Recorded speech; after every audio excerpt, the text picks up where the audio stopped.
নমস্কার। আলোটির সাথে সকলকে স্বাগত। আজকের গল্প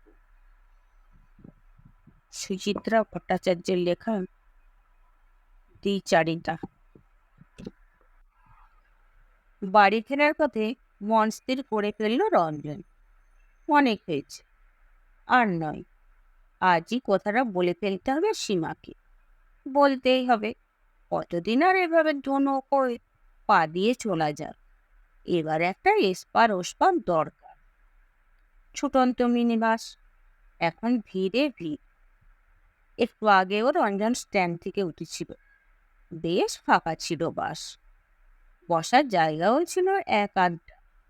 পার্ক স্ট্রিট পেরোতে না পেরোতেই মানুষ উপচে পড়ছে। কটু ঘামের গন্ধ পিচ পিচ করছে চতুর্দিকে। কদিন ধরে গরমও পড়েছে। জানালার ধারে বসেও ঠিক যেন আরাম হচ্ছিল না রঞ্জন। কসরত করে পকেট থেকে রুমাল টেনে এনে মুখ মুছল রঞ্জন। এখনো রুমালে গন্ধটা লেগে আছে, মল্লিকার সুবাস। হয়তো বা চোখের জলও।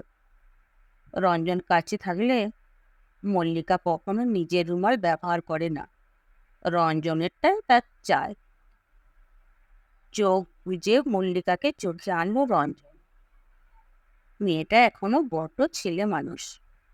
বাচ্চা মেয়ের মতো কারণে অকারণে হাসি, কোথায় কোথায় অভিমান। দেখো না দেখো, চোখ টলটলে। খুশিও হয় কত সহজে। কে বলবে মেয়েটার ভিতরে অত চাপা কষ্ট আছে? কোনো এক মতো মাতালের সঙ্গে নাকি বিয়ে হয়েছিল। 1 বছরের মধ্যে তাকে ছেড়ে চলে এসেছে। ডিভোর্স নিয়েছে। মনের জন্য নিজের পায়ে দাঁড়িয়েছে। চাকরি বাকরি করছে। নাকি কষ্টটা আছে? রঞ্জনকে পেয়ে সবকিছু ভুলে থাকে মল্লিকা? নিশ্চয়ই তাই। রঞ্জনই তো তাকে আবার ভালোবাসতে শিখালো। স্বপ্ন দেখালো নতুন করে। জীবনের উপর বিশ্বাস ফিরিয়ে আনলো। রঞ্জন এখন মল্লিকার সব থেকে বড় আশ্রয়। তবু আজ মল্লিকা দুম করে বলল, এভাবে আর কতদিন কাটাবো আমরা এরকম ভেসে ভেসে? রঞ্জন কাছে টেনে নিয়ে মল্লিকাকে বলল, কেন হঠাৎ আজ এ কথা মনে হলো কেন? অফিসের সব জানাজানি হয়ে গেছে। মঞ্জুতি আর জিজ্ঞেস করছিল, তোদের সম্পর্কের পরিণতি কি? তুমি কি বললে?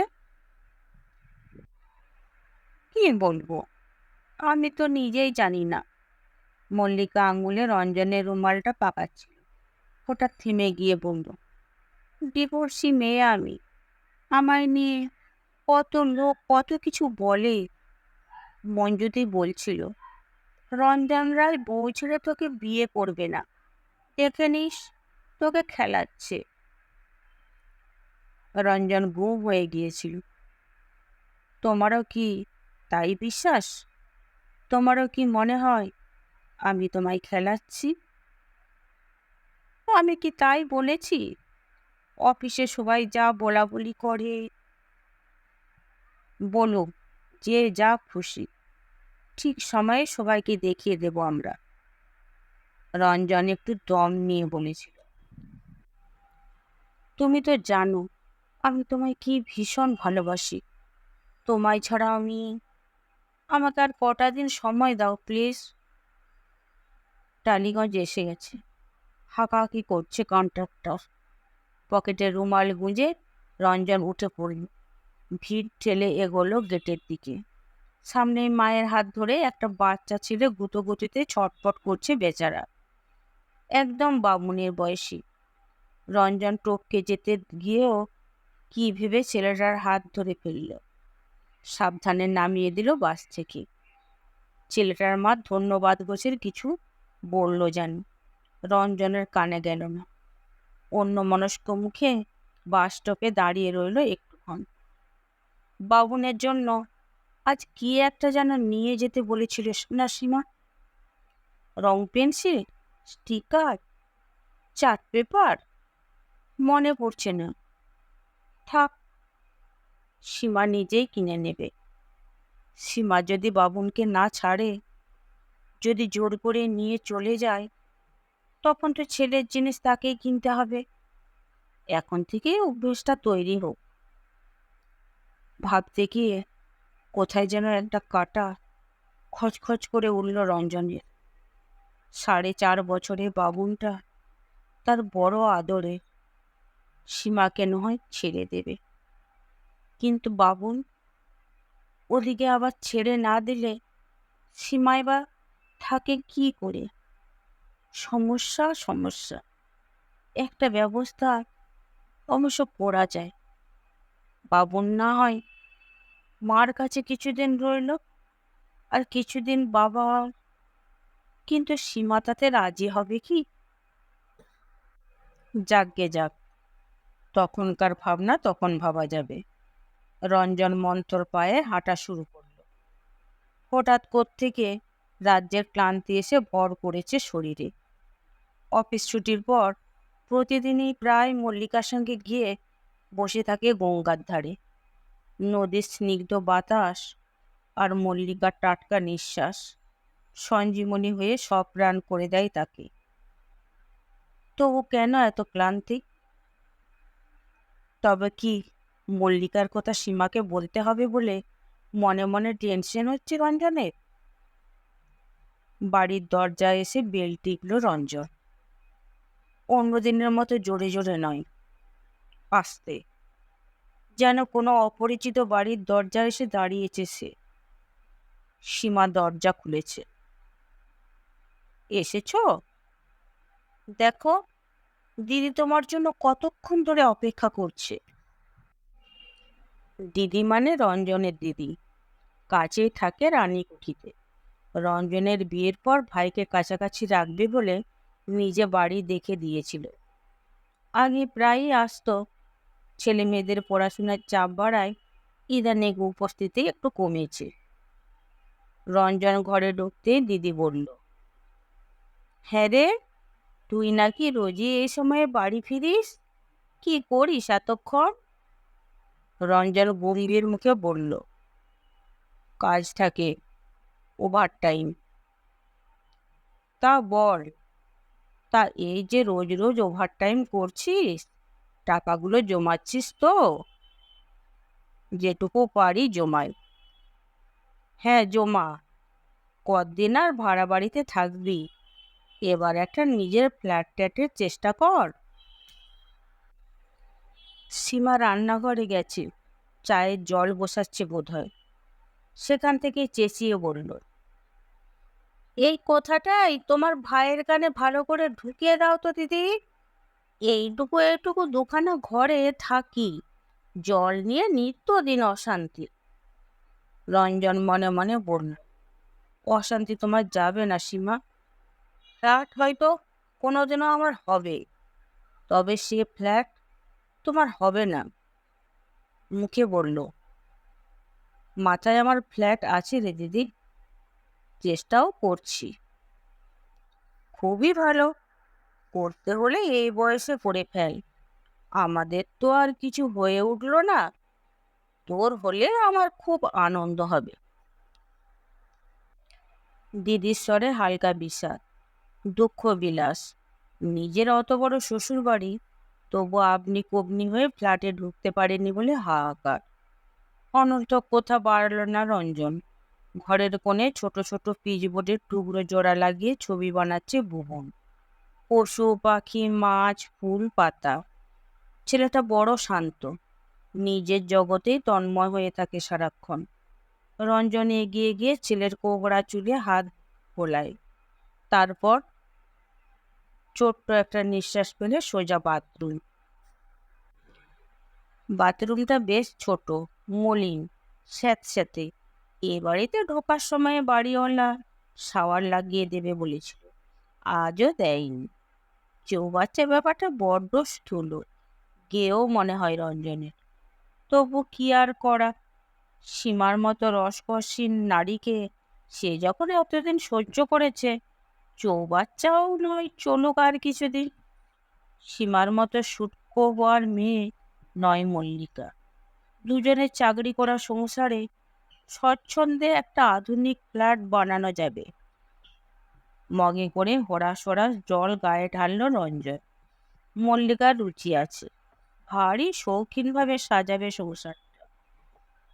কিন্তু সীমাকে কথাটা বলা যায় কি করে?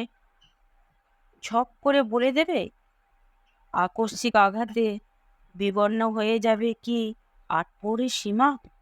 গায়ে সাবান ঘষল রঞ্জন। দলে দলে সারাদিনের ক্লিয়ার তুলছে দেহ থেকে। রইয়ে সইয়ে বলা যায় সীমাকে, যাকে কিনা বলে আস্তে আস্তে ভাঙা। এ কথা সে কথার মাঝে অল্প ইশারায় ইঙ্গিত দিয়ে তারপর পুট করে একসময় তোয়ালেতে গা মুছতে মুছতে রঞ্জন আবার একটা শ্বাস ফেলল। বেচারা সীমা।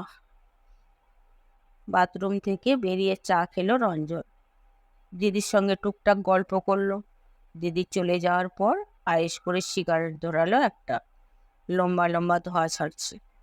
বাবন টিভিতে মগ্ন এখন। Cartoon channel. চলমান ছবি দেখে ছেলে কখনো হেসে উঠেছে নিজের মনে, কখনো বা চোখ বড় বড়। রঞ্জন ছেলেকে ডাকল। কি রে বাবুন, আমার সঙ্গে আজ একটাও কথা বললি না যে? বারে, তুমি পিসির সঙ্গে কথা বলছিলে, এখনো তো বলছিস না। বারে, টিভি দেখছি যে। রঞ্জন বলতে চাইল, আমায় ছেড়ে তুই থাকতে পারবি তো বাবু? স্বর পড়ল না। ছেলের এই বিমগ্ন গোর কাটিয়ে দেওয়া বড় বেশি নিষ্ঠুরতা হয়ে যাবে। সীমা পাশে এসে বসেছে। ছেলেকে বলল, তুমি কিন্তু আজ সন্ধ্যে থেকে একটুও পড়াশোনা করলে না বাবু? বাবনের চোখ আবার টিভিতে। বরে, বিকেলে তুমি তো 1, 2, 3 দেখালে, আর রাইমস কে মুখস্থ করবে। আমি সব রাইমস জানি। বলো তো দেখি। উহ উহ উহ বাবুর শরীর মরজরাচ্ছে। রঞ্জন ইঙ্গিতময় সুরে বলে উঠল, ছেলে নিয়ে তোমায় অত চিন্তা করতে হবে না সীমা। বাবন খুব ইন্টেলিজেন্ট। দেখো, ও একদিন ঠিক সাইন করবে। যত ইন্টেলিজেন্টই হোক, ঘষা মাজা না করলে কিছু হয় না। সব হয়ে যাবে। তোমার তো খালি ওই এক কথা, বাবুনকে সামনের বছর বড় স্কুলে দিতে হবে, সে খেয়াল আছে? দিও। কোন স্কুলে চেষ্টা করা যায় বলো তো? তুমি কোথায় দিতে চাও? আমার তো বাবা সেন্ট পিটার্সই বেশি পছন্দ। শখ কি বাপস? ওই স্কুলে ভর্তি করতে কম করে 20,000 টাকার ধাক্কা, তাও যদি চান্স পাওয়া যায়। সীমা অত টাকা পাবে কোথা থেকে? অবশ্য রঞ্জনও দিতে পারে। আইন মোতাবেক খোরপোশ তো কিছু দেওয়াই উচিত। তাছাড়া বাবুনকে বড় করার দায় রঞ্জনেরও আছে, এ কথা সে অস্বীকার করেই বা কি করে? এখনই কি কথাটা বলে ফেলবো সীমাকে? বলাই যায়। এটাই বোধ হয় প্রকৃষ্ট সময়ও। রঞ্জন মনে মনে শুরুটা ভেজে নিল। তোমাকে একটা কথা বলার ছিল সীমা। কি? সীমা ফিরে তাকিয়েছে। কথাটা একটু সিরিয়াস, তোমায় খুব ঠান্ডা মাথায় শুনতে হবে। পলকের জন্য বড়িতে ফাঁজ পড়ল সীমার। পলকে মিলিয়েও গেল। স্বরে বলল, সত্যি তো কোনো ফ্ল্যাট বুক করেছ নাকি? না। অফিসের কোনো প্রবলেম? না। রঞ্জন সামান্য অসহিষ্ণু হলো। অন্য কথা? তাহলে পরে বলো, আমি আগে বাবুনকে খাইয়ে দিই। সীমা উঠে রান্নাঘরের দিকে যেতে গিয়েও থমকালো। তুমি রুটি খাবে তো, না ভাত? রঞ্জন হতাশ, চোখ বুজে ফেলেছে। রুটি করো। কাজের পর কাজ চলছে সীমার। বাবনকে খাওয়ানো রীতিমতো সময় সাপেক্ষ কাজ। অনেক সাধনা করে ছেলেকে বকিয়ে ধমকিয়ে সে পাট চোকালো সীমা। ফের রান্নাঘরে গিয়ে খানা স্টেক রুটি বানালো। ফ্রিজের হিমায়িত খাবার বের করে করে গরম করছে। দুধ জাল দিল। তারপর স্বামী স্ত্রী নৈশাহার সাজাচ্ছে ডাইনিং টেবিলে। রঞ্জনের সিরিয়াস কথা শোনার তার এখন সময় কোথায়? না, খেতে বসেও প্রসঙ্গটা তোলা গেল না। রোজ রোজ বাজার থেকে পটল আনছে বলে উষ্মা দেখাতে শুরু করলো সীমা। কৈফিয়ত দেওয়ার ভঙ্গিতে বাজারের হাল বাজার দর শোনাতে হলো রঞ্জনকে। তার মধ্যে চুপ করে সীমার ইলেকট্রিক বিলে চলে গেল। সেখান থেকে রেশন। এই সপ্তাহে রেশনে নাকি ডবল চিনি দিচ্ছে। রোববারে বর্ষায় থাকলে সব চিনি হাফিস হয়ে যাবে। সুতরাং রঞ্জন যেন কালকেই। সীমা ঘরে এলো। রঞ্জনের জন্য গ্লাসে জল ঢাকা দিয়ে আয়নায় চুল বাঁধতে বসেছে। আর চোখে রঞ্জন অনুজ্জ্বল চামড়া, টিকটিকির লেজের মতো চুল, গালে মেচে তার দাগ, বুক পিঠ প্রায় একই, কাঠি কাঠি। তুলনায় মল্লিকা তো রাজহংসী। শুধু বাবুনের মা বলে ওই সীমাকে সহ্য করে যাওয়া আর কোনো মানেই হয় না। রঞ্জন ক্রমশ অধৈর্য হয়ে পড়ছিল। কথাটা কি তবে আজ বলাই যাবে না? বাবুন ঘুমিয়ে পড়েছে। খাওয়া সেরে ছেলের পাশে এসে আধ শোয়া হলো রঞ্জন। চোখের সামনে মল্লিকা হাজির। মল্লিকাকে সত্যি ভালোবেসে ফেলেছে সে। বাঁচতেই পারে। বউ বাচ্চা আছে বলে কি রঞ্জনের আর কাউকে ভালোবাসার অধিকার নেই?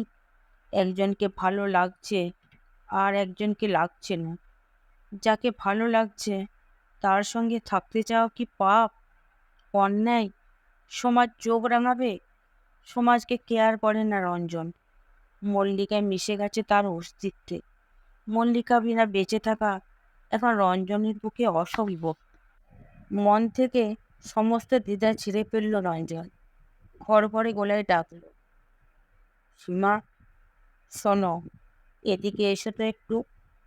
চিরুনি হাতে খাটের ধারে এলো সীমা। কি হয়েছে? ওই যে তখন বলছিলাম তোমার সঙ্গে সত্যি খুব জরুরি কথা আছে। আমারও। তোমার আবার কি কথা?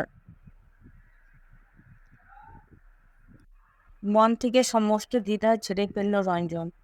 ঘরে গলায় ডাকল, সীমা, শোনো, এদিকে এসো তো একটু। চিরুনি হাতে খাটের ধারে এলো সীমা। কি হয়েছে? ওই যে তখন বলছিলাম তোমার সঙ্গে সত্যি খুব জরুরি কথা আছে। আমারও। তোমার আবার কি কথা? দিদি সন্ধেবেলা কেন এসেছিল জানো? জামাইবাবুর কোম্পানির হাল খুব খারাপ। যাকে তাকে নাকি ভলেন্টারি রিটায়ারমেন্টের নোটিশ দিয়ে দিচ্ছে। সে কি? প্রশ্নটা করতে না চেয়েও করে ফেলল রঞ্জন। দিদি তো আমায় কিছু বলল না। তুমি তখন সবে খেটে খুটে এসেছো। বলবেশ, মাত্র 2-4 লাখ টাকা দেবে। ওতে ওদের কিভাবে চলবে বলো তো? টাকা তো পাবে। জামাইবাবু কোনো ব্যবসা শুরু করতে পারে। হুম। তুমি কি বলবে বলছিলে? বলছি, বিছানায় এসো। কোথাটায় কি কোনো আহান আছে বলে ধরে নিল সীমা। লক্ষ্মী মেয়ের মতো চুপচাপ চলে এসেছি। বামুনকে এক পাশে ঠেলে সরিয়ে মাঝখানে শুয়ে পড়ল। শুয়ে উঠে বসেছে। ছায়ার দড়িয়ে আলগা করল। খুলে দিল ব্লাউজের হুক। এই গরমে এইভাবে শিথিল হয়ে সইছিল। রঞ্জন অন্যদিকে মুখ ঘুরিয়ে নিল। তোমাকে যে কথাটা কিভাবে বলি। আমি মানে আমি কি তুমি? সীমা চোখল। ধরো ধরো আমি যদি কখনো অন্য কাউকে ভালোবাসি, মানে মানে এমন তো হতেই পারে। মন তো কোনো বাধার নিয়মে চলে না। একদমে বলে ফেলে সীমার চোখে চোখ রেখেছে রঞ্জন। তেমন হলে তুমি কি করবে? সীমা স্থির, অপলক চোখে দেখছে রঞ্জনকে। রঞ্জন তোদলা হয়ে গেল।